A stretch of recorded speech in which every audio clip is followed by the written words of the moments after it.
ಮುಂದೆ ಹೋಗಬೇಕು. ಈ ಕಾಂಗ್ರೆಸ್ ಸರ್ಕಾರದ ಬಂಡವಾಳವನ್ನ ಬಯಲಿಗೆಳಿಬೇಕು.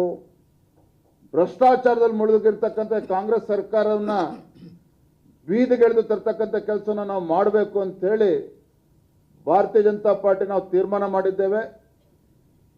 ಈ ನಿಟ್ಟಿನಲ್ಲಿ ಬರದ ವಿಚಾರವನ್ನು ಕೂಡ ಒಳಗೊಂಡಂತೆ ಭಾರತೀಯ ಜನತಾ ಪಾರ್ಟಿ ಸೆಪ್ಟೆಂಬರ್ 1ನೇ ತಾರೀಕಿಂದ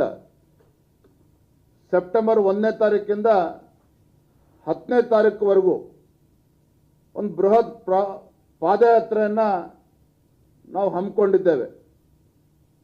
1ನೇ ತಾರೀಕು ರಾಯಚೂರು ಜಿಲ್ಲೆಯಿಂದ ಪ್ರಾರಂಭ ಆಗ್ತಕ್ಕಂಥ ನಮ್ಮ ಈ ಪಾದಯಾತ್ರೆ ಬಳ್ಳಾರಿನಲ್ಲಿ ಸಮಾರೋಪ ಆಗ್ತದೆ. ಸುಮಾರು 190ರಿಂದ 200 ಕಿಲೋಮೀಟರ್ ಅಷ್ಟು ಪಾದಯಾತ್ರೆ ಇದಾಗ್ತದೆ. ಏನು 1ನೇ ತಾರೀಕು ಉದ್ಘಾಟನೆ ಆಗ್ತದೆ. ಅದಕ್ಕೆ ನಮ್ಮ ಕೇಂದ್ರ ಸಚಿವರಾಗಿರುವಂತಹ ಗೌರವಾನ್ವಿತ ಪ್ರಹ್ಲಾದ್ ಜೋಶಿ ಅವರು ಬರ್ತಾ ಇದ್ದಾರೆ. ಅವರು ಪಾದಯಾತ್ರೆ ಉದ್ಘಾಟನೆಯನ್ನು ಮಾಡ್ತಾ ಇದ್ದಾರೆ. ಸಮಾರೋಪಕ್ಕೆ ಕೇಂದ್ರ ಸಚಿವರುಗಳು ಕೂಡ ಬರ್ತಾರೆ. ಅದೇ ರೀತಿ ನಿನ್ನೆ ದಿನ ನಾನು ವಿಪಕ್ಷ ನಾಯಕರು ಮಾನ್ಯ ಎಚ್ ಡಿ ಕುಮಾರಸ್ವಾಮಿ ಅವರು ಕೂಡ ಮಾತನಾಡಿದ್ದೇವೆ.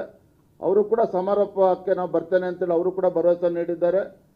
ಒಟ್ಟಾರೆಯಾಗಿ ನಮ್ಮ ಉದ್ದೇಶ, ಈ ಪಾದಯಾತ್ರೆ ಉದ್ದೇಶ ಈ ಜನ ವಿರೋಧಿ, ಬಡವರ ವಿರೋಧಿ, ರೈತ ವಿರೋಧಿ ಮತ್ತು ಯುವಕರ ವಿರೋಧಿ ಮತ್ತು ಅಭಿವೃದ್ಧಿ ವಿರೋಧಿ ಕಾಂಗ್ರೆಸ್ ಸರ್ಕಾರವನ್ನು